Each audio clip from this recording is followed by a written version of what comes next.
वेदांत सिंह रायजादा किसी बादशाह की तरह कुर्सी पर बैठा हुआ था, जबकि उसके नौकर उसके एक इशारे के इंतजार में सर झुकाए खड़े थे। हवेली के साथ बने आदमियों की बैठक में सब मौजूद थे। अखिल कुमार लाचार हालत में जमीन पर बैठा हुआ था। उसके ऊपर कर्जा बहुत चढ़ चुका था। उसने सारा पैसा जुए में हार दिया था। वेदांत ऐसे लोगों पर बिल्कुल दया नहीं खाता था। मेरे पैसे मुझे अभी चाहिए। अखिल कुमार, तुम जानते हो, या तो पैसे या तो जान। मालिक, माफ कर दें। ऊपर वाले के लिए माफ कर दें। मैं जल्दी सारा कर्जा चुका दूंगा। वो उसके पैर के पास बैठा बड़बड़ाने लगा। उसकी हालत बता रही थी कि वो नशे में है। वेदांत ने इसे पैर से दूर धकेला। मुझे अभी चाहिए पैसे। तुमने सारा पैसा नशे और जुए में हार दिया। अगर मेहनत करते तो यह हाल ना होता, मगर तुम जैसे लोगों पर मैं अपना पैसा बर्बाद नहीं कर सकता। वो पैर की टांग सीधी करते हुए बोला। सादे कुर्ते पहने, गंभीर प्रभाव चेहरे पर सजाए, वो अपने गांव का सरदार था। नौकर ने दूर से बंदूक से अखिल को मारा तो वो चीखते हुए, सब पैसे अभी। अखिल कह ही रहा था कि मालती चेहरे पर कपड़ा ढके अंदर आई। अखिल, ठीक तो हो तुम? वो जो उसकी पत्नी थी फौरन उसे उठाते हुए बोली।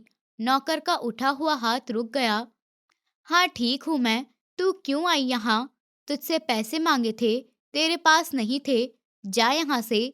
उसने झटके से खुद को दूर किया। इनकी बेटी चेहरा ढके कुछ दूर खड़ी ये तमाशा देख रही थी। आखिर उसका सौतेला बाप था। उसके दो सौतेले भाई बहन घर पर मौजूद थे। मैं तुझे लेने आई हूँ, चल यहाँ से। वो उसे उठाते हुए बोली।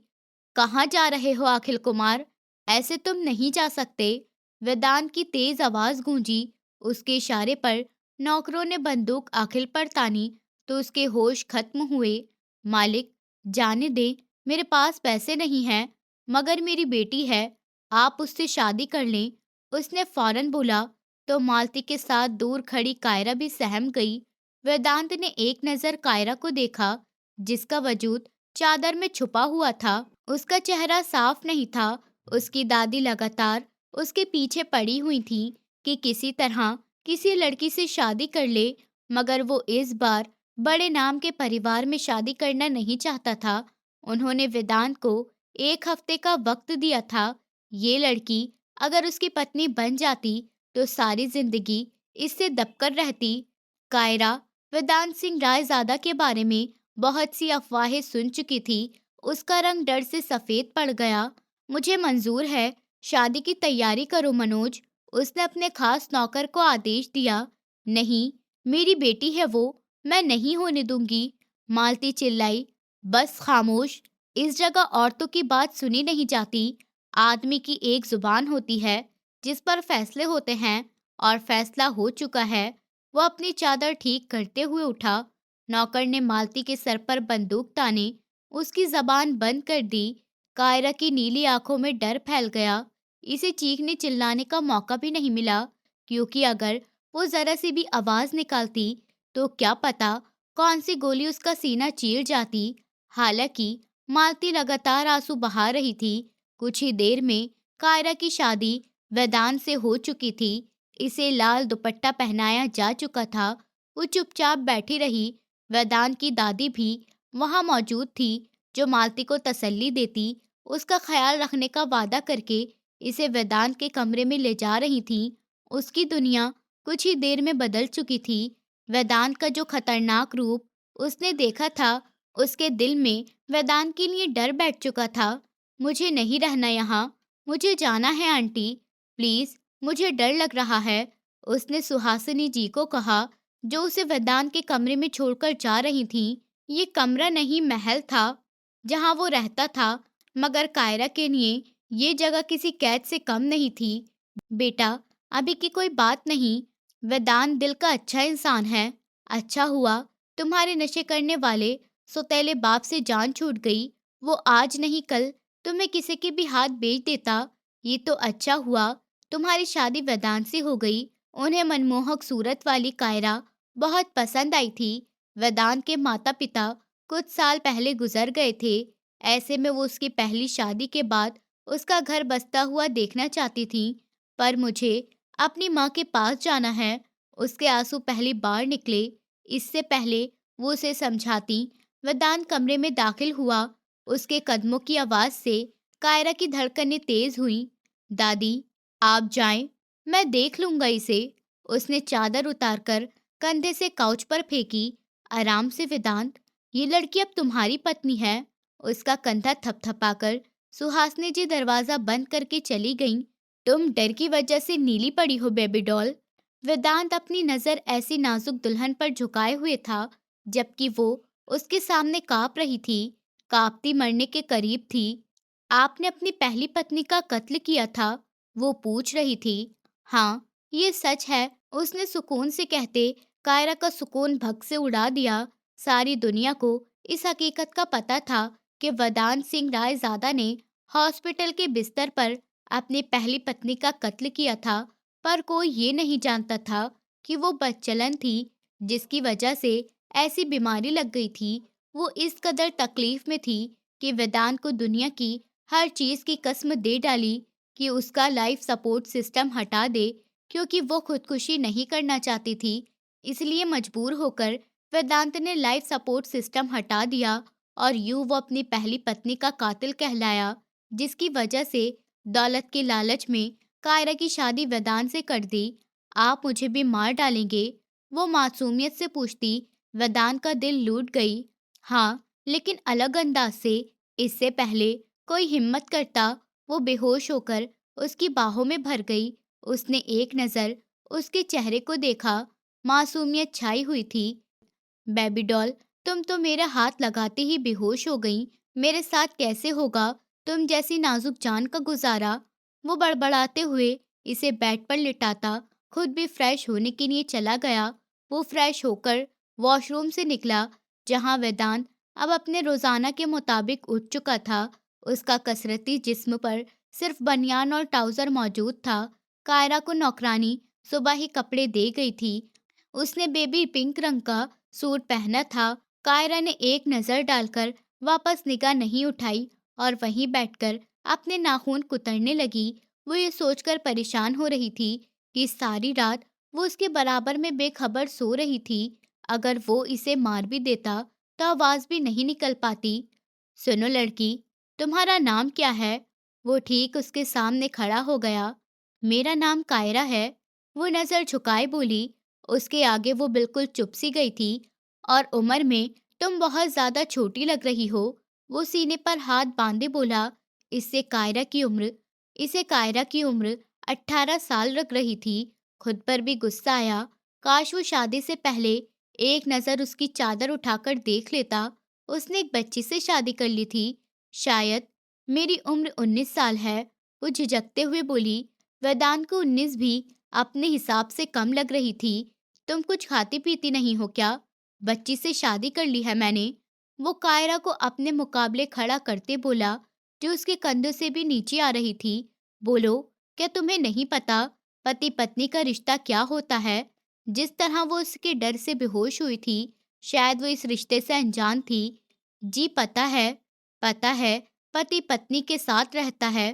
पत्नी खाना पकाती है और पति खेत में काम करता है। वो अपनी समझ के मुताबिक बोली। वेदांत ने उसे घूर कर देखा। कायरा का खूबसूरत चेहरा किसी को भी बहका सकता था। उसकी मासूमियत किसी का भी दिल जीत सकती थी।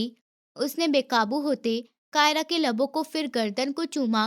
कायरा की आंखों में डर फैल गया। मैं नहीं चाहता कि मैं अपनी वहशतें तुम्हारे नाजुक जिस्म पर उतारूं। इसलिए कोशिश किया करो, कम से कम मेरा सामना करो।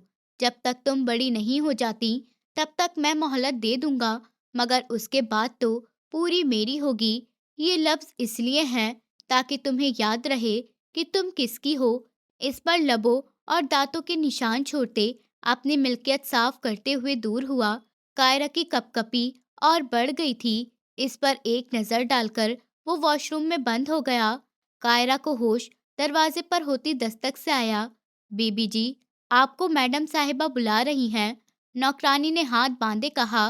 कायरा को तो वैसे ही इस कमरे से भागना चाहिए था। वो नौकरानी के साथ सुहासिनी मैडम के कमरे में आई। आओ आओ मेरा बेटा, जल्दी उठ गई तुम, मेरे पास बैठो। जी। वो झिझकते हुए उनके नजदीक बैठी। नींद ठीक से आई तुम्हें? जानती हूँ, जो भी हुआ, जैसे हुआ गलत हुआ, मगर अब तुम इस हवेली की बहू हो। वेदांत बस गुस्से का जरा तेज है। उसके माता पिता कुछ साल पहले ही गुजर गए। अब वही सब कुछ देखता है, अकेला। जरा तेज है वो, जरा तेज वो सिर्फ बाहर से, मगर अंदर कुछ नहीं है। मुझे उनसे डर लगता है। वो घबराए हुए बोली। क्यों? उसने पिस्तौल रख दी क्या तुम्हारे सर पर? उन्होंने मजाक में कहा तो वो जोर शोर से सर नामे हिलाने लगी। नहीं, वो उन्होंने मुझे यहाँ चूमा। कहते कहते वो फूट कर रो पड़ी। गर्दन में अब भी जलन हो रही थी। रो नहीं, मैं समझाऊंगी इसे। और उन्होंने यहाँ भी चूमा। माँ कहती हैं, बुरे लोग करते हैं। जब मैंने एक दफा टीवी पर देखा था तो वो मासूमियत से बोली। सुहासिनी जी का चेहरा लाल हुआ और उन्होंने कहा, बस बेटा, बुरी बात है, पति है, उसका कहाँ मानो। मैं समझाऊंगी उसे, कान खींचूंगी उसके। उन्होंने समझाते इसे और कुछ भी कहने से रोका तो वो चुप करके सर हिला गई।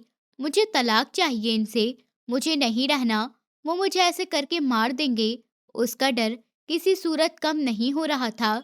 नहीं, कुछ नहीं कहता मेरा पोता, मैंने कह दिया ना, बस चुप हो अब। उनके घूरने पर वो आंसू पी गई, जबकि वेदांत का डर अब भी साफ था।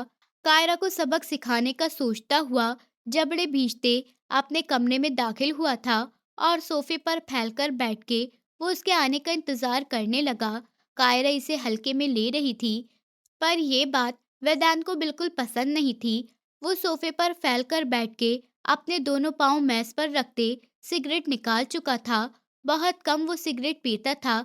जब उसका दिमाग गर्म होता तो इस वक्त खुद को सुकून देने का तरीका सिगरेट पीने से निकाल कर रखा था उसने। और कायरा के अलावा सभी को इस बात से अभी तक अनजान रखा था कि वेदांत सिगरेट पीता था। वो अपनी ही सोचों में गुम था।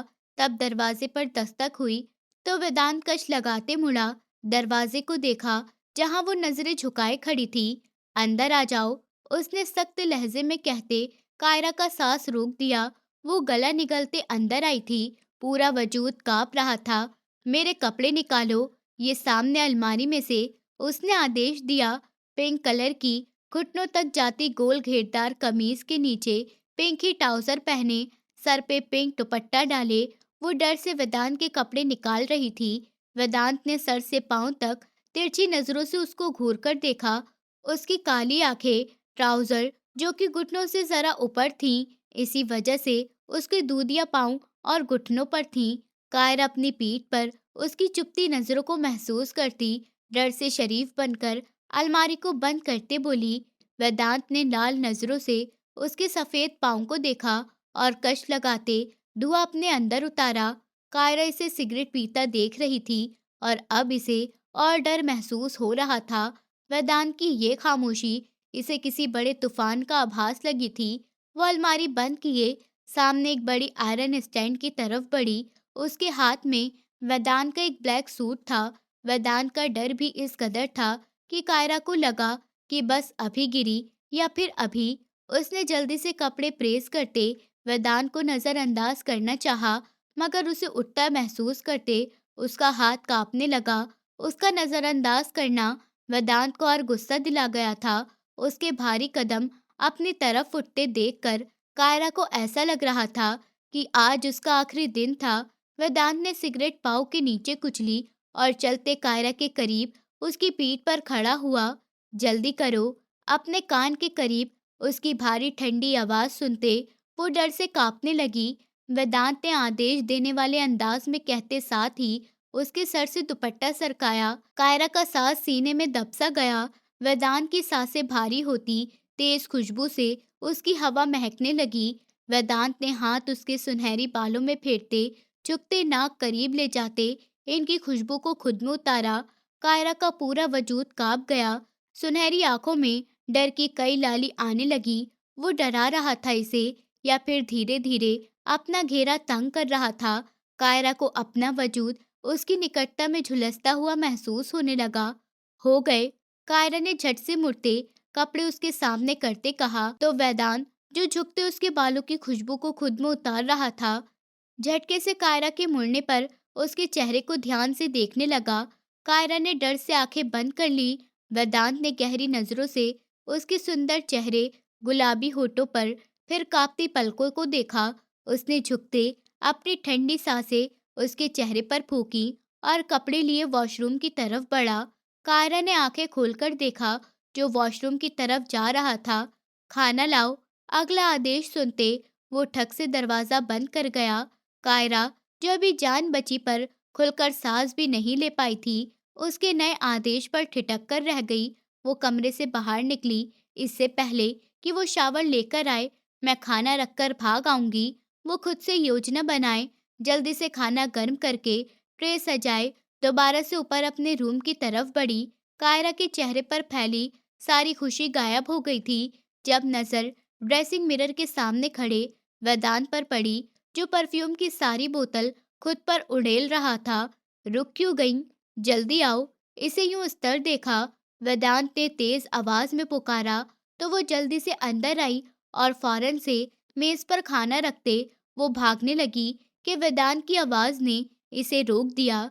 चुपचाप बेड पर बैठो, बात करनी है मुझे, उसने खुद सख्त लहजे में कहा। तो कायरा की सुनहरी आंखों में पानी आने लगा। वो मुझे नींद आई है, वेदांत की चौड़ी पीठ को देखते ही उसने नरम आवाज में कहा। तो उसने शीशे से ही उसके सुंदर चेहरे को घूरा। तो मैंने कौन सा तुम्हें सारी रात यहीं रोकना है? सिर्फ बात करनी है। अब चुपचाप बिना कोई बहस किए बेड पर बैठो। ब्रश बेस पर रखते उसने कॉलर ठीक करते कहा था। कायरा ने उसके चौड़े कंधों और फिर भारी हाथों को देखकर गला निगला। वो तो इसे एक थप्पड़ में ही जमीन पर मार सकता था। कायरा घबराती, धक-धक करती धड़कनों के साथ बेड पर सिकुड़कर बैठी। वेदांत ने एक नजर इसे घूरते देखा और फिर वॉशरूम से हाथ धोए और वापस आते सोफे पर बैठा और सुस्ती से खाना खाने लगा। कायरा उसकी इस कदर खामोशी पर डरी हुई थी। वो जानती थी कि उसकी भलाई नहीं। वो उंगलियां चटकाने अपने डर पर काबू पाने की कोशिश करने लगी, जो कि नामुमकिन था। यहाँ आओ। वेदांत ने सलीके से बर्तन उठाए, ट्रे में रखे और हाथ टिश्यू से साफ करते हुए कायरा को बुलाया। जी, वो आज्ञाकारी से कहते उठे थी और फौरन से ट्रे को थामा। ओ नो, छोड़ो इसे, यहाँ मेरे पास बैठो। वेदांत ने इसे टोकते साथ ही नया आदेश जारी किया। कायरा सुनते ही इसे मिलती निगाहों से देखने लगी, जिसका फिलहाल वेदांत पर कोई असर नहीं था। मैंने कुछ कहा है कायरा? अब की बार वो सख्त ठंडे लहजे में बोला तो वो कांपती फौरन से उसके करीब सोफे पर बैठी। बहुत पता है तुम्हें मेरे बारे में, आज बताओ, मैं सुनना चाहता हूँ। क्या क्या जानती हो तुम मेरे बारे में? तुमने मेरी दादी से कहा है मैं कातिल हूँ, तुम्हें भी मार दूंगा।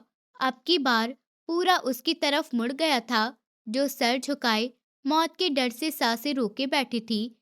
जब जानती हो मैं तुम्हारा कत्ल कर सकता हूँ, तो ये जबान क्यों खोली? हाँ, तुम्हें अपने घर जाना है, जहाँ कोई तुम्हें रखने को राजी नहीं है। तुमने मेरी दादी से कहा है मैंने तुम्हें गलत तरीके से छुआ है। हाँ, वो दहाड़ा और एक झटके से उसकी कमर के बाजू पकड़े। वेदांत ने खींचते इसे खुद से करीब कर लिया और उसके गले पर अपने हाथ रखे। कायरा डरी हुई अपनी आंखें बंद किए बैठी थी। इसे लग रहा था कि आज वो इसे नहीं छोड़ेगा। तुम जानती नहीं हो कि ऐसी बातें किसी से नहीं करते। तुम मुझसे डरती हो, मगर इतना नहीं डरती। अगर डरती तो तलाक की बात न करती मेरी दादी से। वेदांत की गर्म सांसें कायरा के चेहरे को झुलसा रही थीं। डर से कायरा सहम गई थी। दिल तो चाहता है इस बेवकूफ़ी की ऐसी सज़ा दूं कि तुम्हारे होश ठिकाने लगे, कि मेरे कमरे से बाहर कदम भी ना रख पाओ, मगर मैं सिर्फ किसी वजह से खामोश हूँ। अपनी इन बेकार की सोच और हरकतों से मुझे मजबूर मत करना कि तुम्हारी मुश्किलें बढ़ जाएं। जब जानती हो मैं किसी का कत्ल करने से नहीं हिचकिचाता, फिर हिम्मत करना तुम्हारी जान को मुश्किल में डाल देगा। वो सख्त लहजे में कहता अपने भारी हाथ से कायरा के लाल गाल को सहला रहा था। वो डरी हुई बैठी थी। बोलो, होगा आज के बाद ऐसा कुछ? हाँ। उसने अपनी पकड़ उसके गले पर तंग की तो उसकी सांस अटकने लगी और चेहरा लाल हो गया। कायरा की नीली आंखें देखकर वो रुक गया, वरना जिस हद तक इसे गुस्सा था, आज न जाने वो क्या कर जाता। आज के बाद ये रंग पहनकर मेरे सामने मत आना। हाँ, और तलाक मांगने का दिल हो, मुझसे मांगना। मैं तुम्हें खुद से आज़ादी देने से बेहतर है जिंदगी से आज़ादी दे दूंगा। अपने जज्बात को दबाता हुआ नरमी से उसकी भीगी पलकों पर होठ रखते बोला, तो उसने फौरन से सर हाँ में हिलाया। जाओ यहाँ से, या मेरी गोद में बैठी रहोगी? एकदम से अपना घेरा तोड़ते हुए अजीब से लहजे में बोला, तो उसने डरते हुए हैरानी से इसे देखा, जिसकी आंखों में अलग ही रंग था। वो भागते कमरे से निकली। वेदांत ने उसकी पीठ को गहरी नजरों से देखते गहरा सांस बाहर निकाला। ये लो। अपने हाथ में थामे 1000 वाले कई नोट उसके सामने करते हुए वो मिरर से बाहर देखने लगा।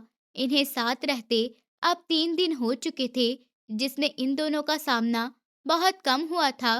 कायरा ने चौंकते इसे और फिर उसके हाथ में काफी संख्या में मौजूद नोटों को देखा। ये क्या है? अपना बायां हाथ स्टब पर रखते वो कुछ कंफ्यूज सी होती पूछने लगी, तुम्हारी पॉकेट मनी? अपनी आंखों पर लगे ब्लैक ग्लासेस को हटाए वो गंभीरता से बोला। नजरें अभी तक कायरा के दाएं हाथ पर थी, जहां पर वेदांत की सख्ती की वजह से रात को ही लाल निशान पड़ चुके थे। उसकी जबान लड़खड़ा उठी, काली आंखों में लाली छाने लगी। वो भूल गया कि इसे क्या कहना था। मगर मुझे पॉकेट मनी, मुझे पैसों की जरूरत नहीं है, वो बिन बिनाते हुए बोली। तो एकदम से जैसे होश में आया, तुम्हारा ख्याल नहीं कर रहा? काम वाली आज तुमसे पैसे मांग रही थी और तुमने कह दिया कि है नहीं। सीरियसली? वेदांत सिंह रायजादा की पत्नी के पास पैसे नहीं हैं? उसने अपने बाएं हाथ में अचानक से कायरा का नरम और नाजुक दूधिया हाथ थामते पैसे रखे। उसका अंदाज प्यार भरा था। मुझे अच्छा लगा, तुमने मेरी बात का असर लिया। मैं जा रहा हूँ आज, शहर से बाहर। उसका इशारा कायरा की तरफ था। कायरा जिसको देख रही थी, सुनते सर झिझकते झुका गई थी। वेदांत ने सिगरेट की डिब्बी निकालते इसे बताया, तो कायरा को ऐसा लगा जैसे किसी ने उसका दिल मुट्ठी में दबोच लिया हो। अच्छा, वो मुश्किल से कह पाई थी। गले में कांटे से अटकने लगे। कायरा ने नाराज नजरें उसके हाथ में मौजूद सिगरेट पर डाली। इससे सांस लेने में परेशानी होगी। चेहरा खतरनाक हद तक लाल हो गया। मैं जाऊं? कायरा के लिए ये खुशबू बर्दाश्त करना मुश्किल हो गया। उसकी सांस उखड़ने लगी थी। इस धुएं में मुश्किल से बोली थी, मजबूरी है पीना। जब तुम पास आओगी तो मुंह लगाना छोड़ दूंगा इसे। तुम्हें मेरे जाने से बाकी पत्नी की तरह खास फीलिंग नहीं आई? ना तो मेरे जाने का सुनकर उदास हुई? वो गहरे बेबाक लहजे में कायरा के चेहरे को देखता गंभीरता से बोला। तो कायरा ने हैरानी से इसे घूरा और फिर उसकी कही बात का मतलब समझते वो सर से पांव तक कांपती बाहर जाने लगी कि अचानक से किसी जंगली की तरह झपटते वेदांत ने उसके हाथ को थामे अपनी तरफ खींचा कि वो झटके से चीखते उसके चौड़े कंधे से जा लगी। मैंने इजाजत दी, जो यूं जा रही हो? वेदांत ने ठंडे लहजे में उसके चेहरे पर धुआं छोड़ते कहा, तो वो बुरी तरह से खांसने लगी। कितना बेरहम था वो शख्स, सिर्फ अपनी पत्नी के मामले में। आखिर क्यों था वो ऐसा? कायरा की आंखों में अपनी बेबसी पर एक साथ जाने कितने ही आंसू आए। वेदांत के हाथ में थामे सिगरेट का शोला उसकी उंगली को जला रहा था, मगर उसके सीने में इस वक्त जो आग थी, इसे सिर्फ कायरा ही बुझा सकती थी। मुझे यूं तड़पता छोड़कर तुम कैसे सोती हो भला? पत्नी हो तुम मेरी, सिर्फ मेरी, और मेरे लिए जज्बात क्यों नहीं है तुम्हारी आंखों में? उसके लहजे में दर्द था। कायरा को वो अपने होश में नहीं लगा। कुछ था उसकी आंखों में, अनकहा दर्द, कुछ ऐसा जिसे वो महसूस तो कर रही थी, मगर वो समझ नहीं पा रही थी कि आखिर ऐसा क्या था जो इस कदर टूट गया था। वो, आप ठीक तो है? वो सोचते हुए उसके चेहरे पर अपना हाथ रखते बोली। तो वेदांत के गुस्से का पैमाना टूटा था। उसने एकदम से इसे खींचते अपनी बाहों में भर लिया। सर दर्द से फटने को था। उसकी पहली पत्नी ने उसके होते किसी और से ताल्लुकात बनाए थे। वो दूसरी बार अपने होते हुए उसका विश्वासघात कहीं नहीं देखना चाहता था। उसकी वहशतें ऐसी थीं जैसे कोई मासूम बच्चा हो जिसे फिर से उसकी वहशतों में तन्हा छोड़ दिया गया हो। आपको बुखार है इतना तेज? वो घबराते हुए उसके सीने से लगी इस भारी वजूद की आग जैसे तपिश को महसूस करते हैरान सी थी। ठीक हूँ, कुछ नहीं हुआ मुझे। एकदम से वो खुद को संभालते पीछे हुआ। वो अपने जज्बात इस रिश्ते में शामिल नहीं करना चाहता था। पहले भी उसने प्यार किया और धोखा ही मिला। तुम जाओ, वो खिड़की से बाहर देखता सुन हुआ। नहीं, मैं नहीं जा रही कहीं भी। आपको तेज बुखार है। वो तो थी ही सबकी हमदर्द, फिर कैसे इसे इस हाल में देखती? कायरा ने उसकी बात काटते कहा, तो उसने हैरत से मुड़ते इसे देखा। मैं ठीक हूँ कायरा, छोड़ो ना। इस बार वो काफी सख्त लहजे में बोला, मगर कायरा अपनी जगह से हिली भी नहीं थी। दवाई ले, वरना मैं दादी को बताऊंगी। वो उसके देखने पर धमकी देने वाले अंदाज में कहती आईब्रो उठा गई, तो बेसाख्ता ही वेदांत के होठों पर नाचती हुई मुस्कुराहट फैल गई। उसने बेखुदी से झुकते कायरा के होठों पर छोटी सी गुस्ताखी की, तो वो उसके सीने पर सांस रोकते और सिगरेट की खुशबू सांसों में उतरते महसूस करते इसे धक्का देकर पीछे हुई। उसका ये तरीका वेदांत को धक्के की तरह लगा। उसकी आंखें लाल हुईं। अगर कायरा उसके सामने एक मिनट भी रहती तो वो उसकी जान ले लेता।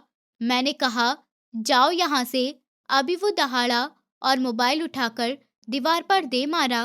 कायरा अपनी जगह से उछलती इसे गुस्से में महसूस करते उल्टे कदम भागी। क्या हुआ? रुक क्यों गई?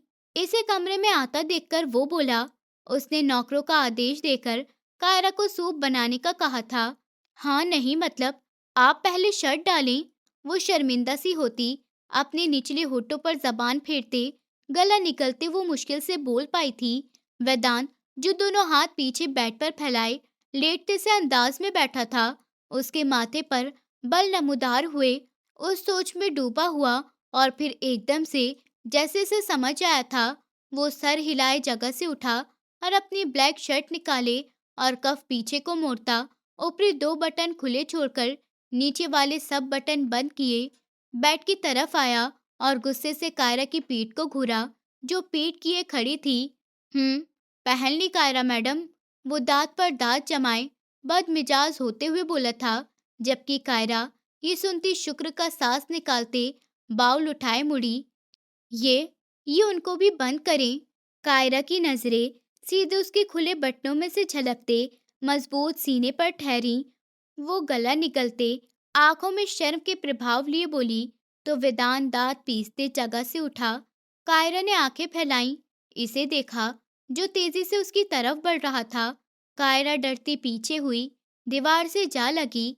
उसके हाथ में मौजूद सूप का बाउल कांप रहा था जैसे अभी गिरने वाला हो।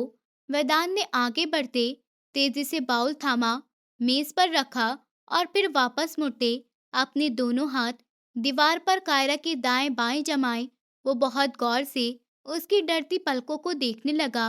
कई पलों तक उसको बाहों में जकड़ा। वो उसके मासूम नखरों को नजरों से उतारते उसके चेहरे के करीब झुका।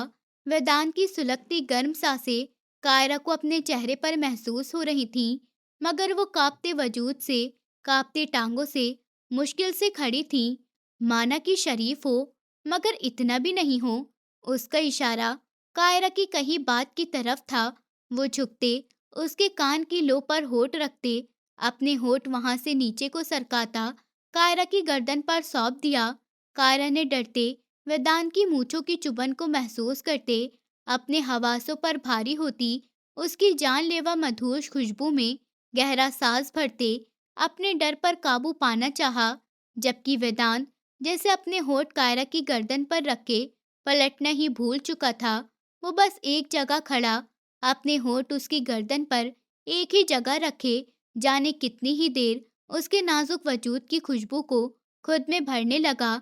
कायरा का कांपते वजूद पर बाखूबी महसूस कर रहा था, मगर वो अपने जज्बात के आगे उसके डर की कोई परवाह नहीं करता था। वो जानता था कि वो गलत कर रहा है। इसे कायरा को वक्त देना चाहिए था, खुद को वक्त देना चाहिए था कि रिश्ता जिस कदर जल्दी में कायम हुआ था, उसके लिए ज़रूरी था कि कायरा अपनी सोच और दिमाग दोनों का रुख बदल देती। मगर वो खुद भी हैरान था कि आखिरकार वो क्यों उसे वक्त नहीं दे पा रहा था। वो मोहब्बत तो नहीं करता था कायरा से, वो जुनून भी नहीं था उसका, वो पसंद भी नहीं थी। वेदांत की अगर कोई चीज़ थी तो वो सिर्फ एक ही थी, वेदांत की मलकियत का उसका नशा, जिसे वेदांत की सांसों के लिए ज़रूरी होता जा रहा था। कल दुबई जा रहा हूँ, किसी काम से। वेदांत का बायां हाथ कायरा के सर पर था। अपनी उंगली से उसके दुपट्टे को पीछे की तरफ फेंकते वो गंभीर हुए लहजे में बोलने लगा। कायरा ने आंखें खोलकर उसे देखा। किसी को भी मत बताना, तुम्हें बता रहा हूँ क्योंकि तुम पत्नी हो मेरी। वो सावधानी से सर आगे की तरफ करता ध्यान से कायरा के बालों को खोलने लगा, किसी को तकलीफ ना हो और वो अपना काम पूरा कर सके। जबकि कायरा तो उसकी बातों से उलझ रही थी, कभी उसकी बेबाकियों से कांप रही थी, जो इस सरेआम अपनी मनमानी ढिठाई से सर अंजाम दे रहा था। कुछ चाहिए तो बता दो, दुपट्टा पीछे की तरफ फेंकते वो हाथ से कायरा के चेहरे पर आते, सुनहरी बालों को पीछे करते, अपने हाथ से इनकी नरमी को महसूस करने लगा। कायरा सांस रोककर उसके सीने से लगी सांस रुकी हुई थी। इसे खामोश खड़ा देखकर वेदांत ने हाथ उसकी नाजुक कमर के गिर लपेटते इसे करीब खींच लिया।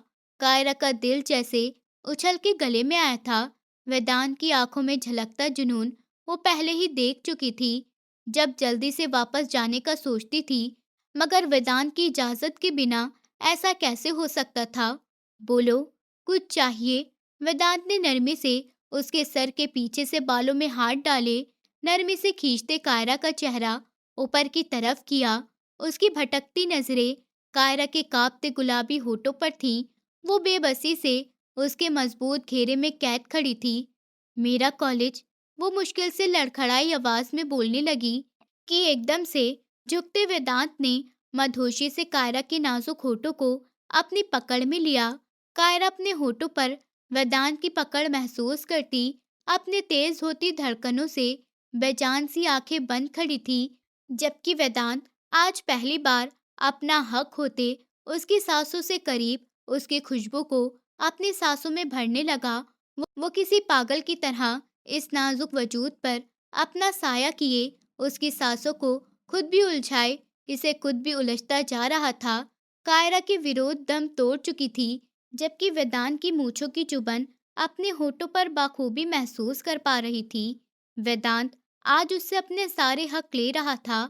आज वो उसको अपनी सही मायने में बना चुका था। कायरा की सिसकियां पूरे कमरे में गूंज रही थीं। आज वो खुद को उसे सौंप चुकी थी। इस नाजुक जान का सोचते हुए, ना चाहते हुए भी वो अपने जज्बात पर लगाम लगाए पीछे हुआ। कैसा नशा था उसकी करीबी में, कैसा नशा था इन महकती सांसों का। मुझे आज यकीन हो गया कायरा वेदांत कि तुमने मुझे हर नशे से आजाद करके अपना नशा लगवा दिया है। कायरा, जो उसके चौड़े सीने पर सर रखे अपना साज बेहाल कर रही थी, अपनी कमर के गिर्द उसके भारी हाथ की सख्त पकड़ वेदांत की बातों को सुनती सहम सी गई। सुनहरी आंखों में आंसू आने लगे। वेदांत ने अपने लबों से उसके आंसू चूमे तो वो आंखें बंद कर गई। मिसेस वेदांत, मगर ये डोज जरूरी थी। उम्मीद है कि तुम भूलोगी नहीं। अपनी मर्जी करता। तब वो झुकते उसके बालों में चेहरा छुपाए मुस्कुराते पूछने लगा, जैसे वो उसके पूछने पर जवाब दे देगी। आज 2 बजे निकलना है मुझे। दादी के साथ कॉलेज चली जाना और उन्हीं के साथ एप्लीकेशन देकर वापस आना। मैं कोशिश करूँगा जल्दी वापस आ सकूँ। जब मैं वापस आ जाऊँगा तब से ज्वाइन कर लेना कॉलेज। वो अब नरमी से उसके सर को सहलाते इसे शांत कराने, जबकि उसे इसकी बेबसी पर बुरा लग रहा था, मगर वो शर्मिंदा बिल्कुल भी नहीं था, ना ही कभी हो सकता था। कायरा के मामले में एक बात याद रखना कायरा, उसने अपने कमरे की खामोशी तोड़ने की कोशिश की। वेदांत ने नरमी से कहा, जी, मेरे अलावा किसी के साथ कॉलेज नहीं जाओगी, ना आओगी, समझ आ रही है? उसके गंभीरता से कहने पर वो सर हिला गई।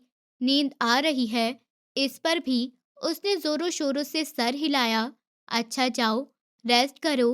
वेदांत ने जले दिल से इस नरम मुलायम वजूद को खुद से दूर करते कहा था।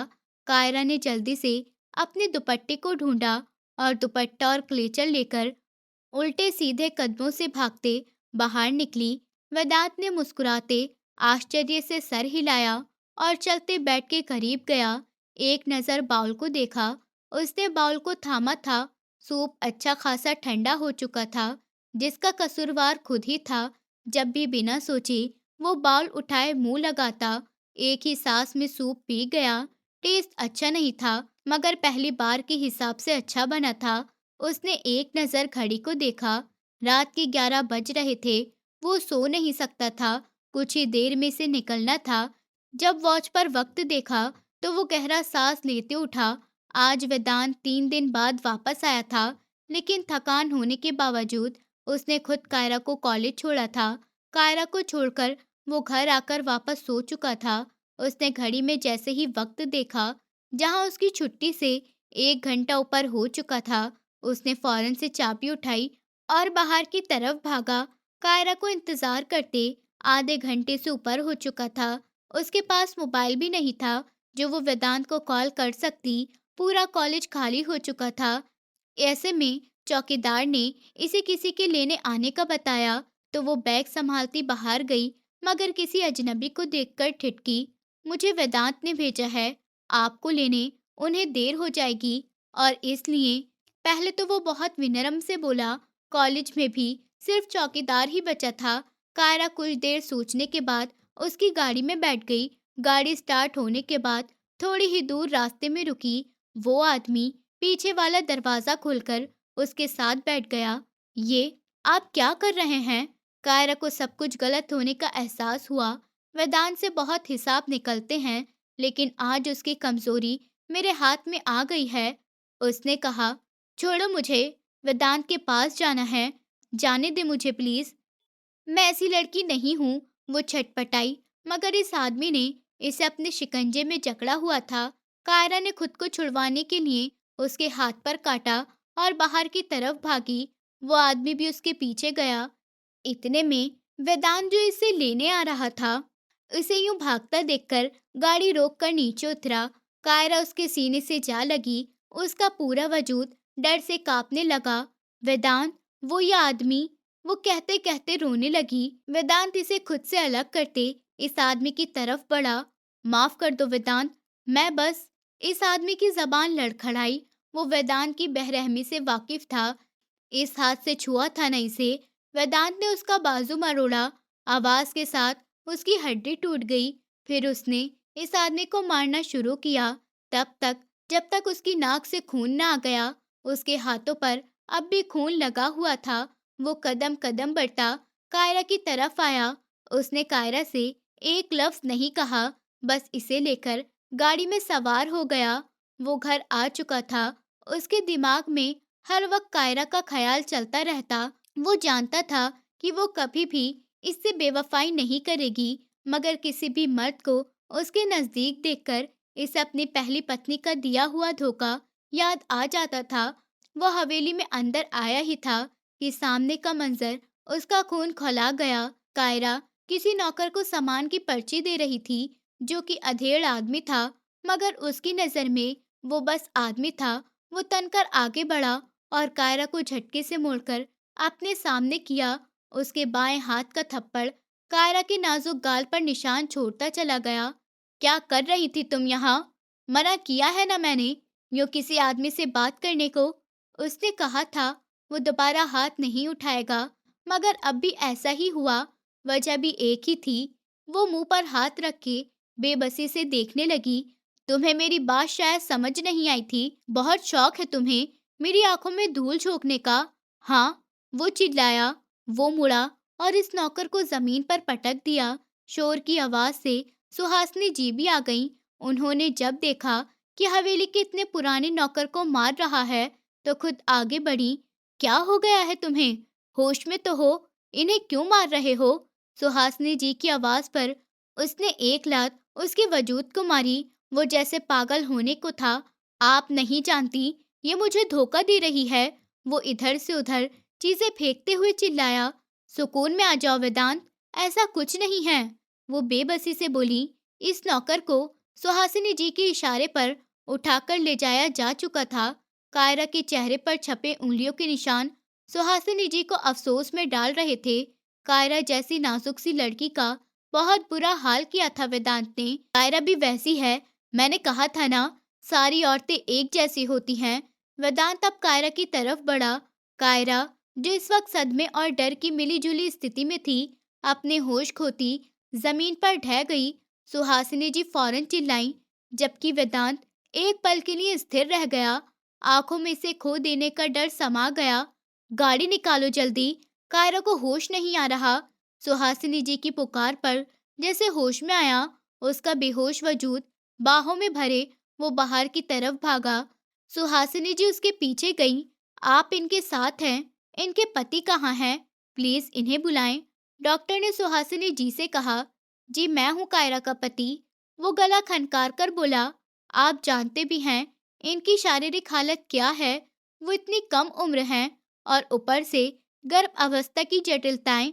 गर्भ अवस्था शब्द सुनकर सुहासिनी जी और वेदांत दोनों ही हैरान थे। वो गर्भवती है? वेदांत ने कंफर्म करना चाहा। हाँ, मगर इनकी जान को खतरा है। इनके मानसिक हालात ठीक नहीं हैं। वो कोई ना कोई तनाव ले रही हैं। उनका चेहरा परेशान इस बात का सबूत है। आप तो अच्छे घर के लगते हैं, मगर आपने अपनी पत्नी के साथ ऐसा क्या किया? अगर इनकी जिंदगी चाहते हैं तो प्लीज इनका ख्याल रखें, वरना बच्चे और माँ दोनों की जान को खतरा है। डॉक्टर पेशेवर अंदाज में बोलकर जा चुकी थी, जबकि वेदांत का दिल बुरी तरह धड़क रहा था। कायरा के साथ उसके बच्चे को भी खतरा था, और वो खतरा वेदांत खुद था। दादी, मेरी वजह से वो आज इस हाल में है। मैंने उसके साथ अच्छा नहीं किया। पता नहीं क्यों मैं फिर अंधा हो गया, जानवर बन गया। उसकी आंख से आंसू निकला।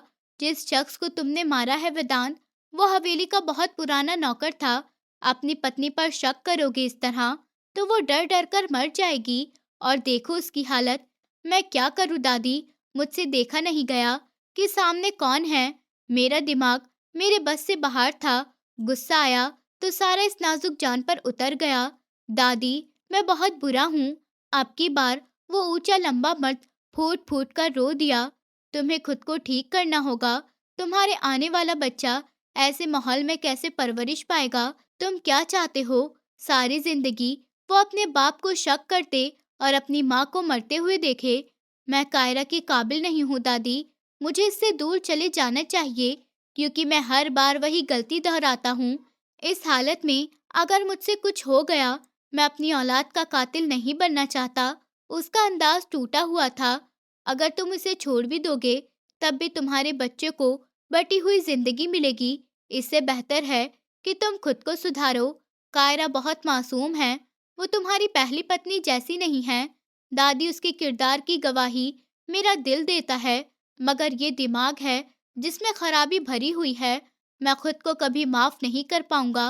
वो हाथों में सर गिराए बैठा आंसू बहा रहा था। बेटा, पहले ऊपर वाले से माफी मांगो, वो माफ करेगा। उसकी तरफ दिल लगाओगे तो दिमाग भी शांत रहेगा। मैं जा रहा हूँ दादी, कायरा का ख्याल रखिएगा। इनके माथे को चूमता वो लंबे लंबे कदम भरता जा चुका था। 1 साल बाद आज उसको गए 1 साल हो गया था। इस अरसे में उसने वेदांत को कई बार याद भी किया था। वो इसे अपना आदी बना गया था। तुम बिल्कुल अपने पापर पर गए हो, नक चढ़े। कायरा ने अपनी 1 महीने की बेटी की नाक पर उंगली फेरते हुए कहा तो वो खिलखिलाया। अभी वो वेदांत के कमरे में बैठी अपने बेटे से बातें कर रही थी कि बाहर शोर की आवाज आई। उसने बेटे को उठाया और बाहर निकली, मगर सामने का मंजर देखकर वो हैरान रह गई। वेदांत सुहासिनी जी के सामने झुका, इनसे प्यार ले रहा था। मेरा शेर, शुक्र है आ गया। मैंने कितना याद किया तुम्हें। सिर्फ मैंने नहीं, कायरा ने भी तुम्हें बहुत याद किया। उसने नजर उठाकर कायरा को देखा, जिसके चेहरे पर ममता का नूर चमक रहा था। क्यों कायरा, क्या तुमने याद किया मुझे? वो गंभीर आवाज में बोला और उसके हाथ से बेटे को अपनी गोद में लेते उसके माथे को चूमा। एक आंसू उसकी आंख से निकला। जी, मेरा मतलब है। वो घबराई। रिलैक्स। वेदांत ने उसे काफी डर से कहा कि कायरा को शक होने लगा कि ये वही वेदांत है। अच्छा जाओ वेदांत, फ्रेश हो, बाहर जाओ इसे लेकर और विहान को मुझे दे दो। उन्होंने इन दोनों को वक्त देने के लिए कहा और वेदांत सर झुकाता कमरे की तरफ बढ़ा, जबकि कायरा बेबसी से सुहासिनी जी को देखने लगी। मुझे नहीं जाना, चुप करके जाओ, तुम्हारे बच्चे का बाप है वो। जिस तरह तुम इससे शर्मा रही हो, उन्होंने उल्टा डांटा तो इसे मजबूरन कमरे में जाना पड़ा।